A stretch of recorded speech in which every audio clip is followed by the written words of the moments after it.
Hey everybody, today I've got my acoustic guitar because I'm going to be looking at a pedal specifically made for acoustic guitars. It's the WoodVerb reverb pedal from Mooer. Let's kick off with a little blues loop first without the pedal, and then I'll bring the pedal in to show you the difference in depth of sound. So that's our loop laid down. Now I'm going to kick in the reverb and see how different it sounds.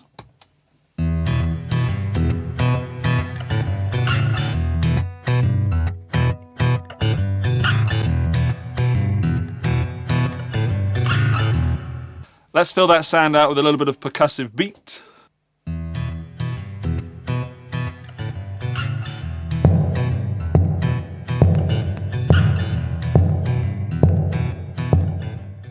So without the reverb, this sounds pretty bad.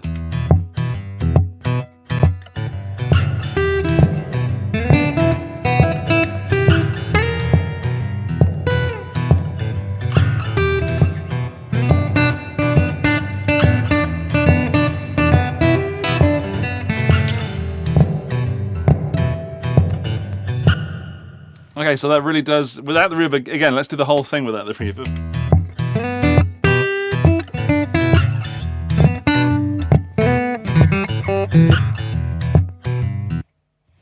So yeah, that sounds not great and not very interesting at all because it's just so dry. And of course you could have a sound engineer adding the reverb for you at the front of the stage and in their mixing desk thingy. However, I don't think that most of us have the luxury of a sound engineer, or at least someone that if you rock up to a gig that you know and knows your sound. So I think a pedal like this is very useful for an acoustic player because it is tiny. It's a micro pedal. Let's check out some of the other sounds. Let's try something else and see if it fits more to the modulation.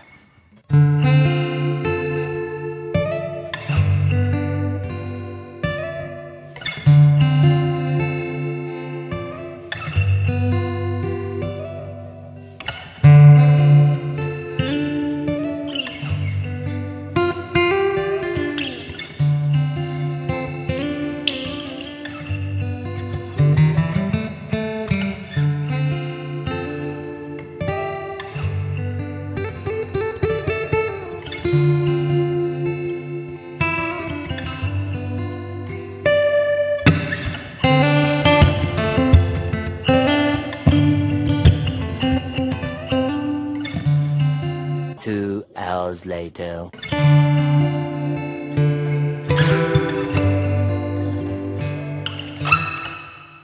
That's super easy to get lost into. I love a big old reverb that you can just fill up a room with and sound and just, you know what I mean? It's nice to lose yourself in music, and that's kind of what I was doing there. Sorry if that went on too long. Let's go through some of the controls before we go to the filter. I've got the mix right at the top left just there, which mixes between all the way on the left, the dry signal, and all the way on the right, the wet signal. So if you just put it to the wet signal, and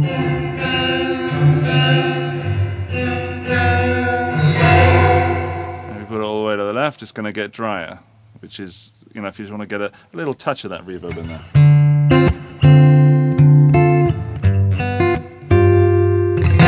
I'm really enjoying that modulation on a signal that's a little less wet, so a little nuance.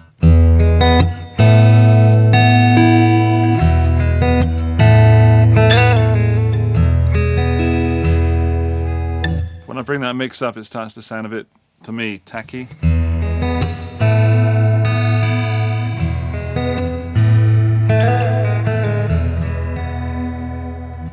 There's a sound there. It's a usable sound. Over here we've got tone, rate, and range. That is the tone of the reverb, the rate of the modulation, and the range of the filter. So if we go back to the reverb a moment and get that mix quite wet, the tone all the way up.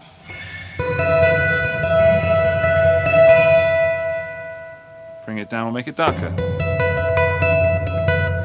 Exactly like a tone on a guitar, an electric guitar would be. And let's finally go to the filter, which we will have a range of starting somewhere in the middle, and again starting somewhere just below middle with the mix.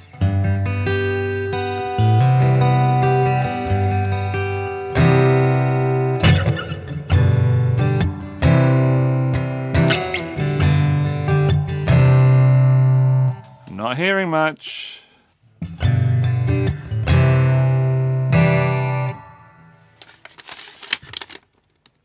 I'll put a loop on because I can't hear it over the sound of the actual guitar.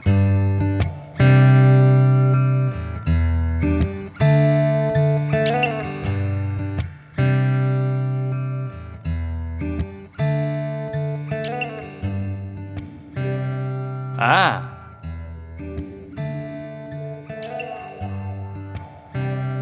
Wow, acoustic. That's what the world needs. Alright, so that is our sweeping filter. Whoosh. So it's giving that wishy-washy kind of sound. I really did think this pedal was always going to stay on the reverb and I wasn't going to touch those other two gimmicky sounds.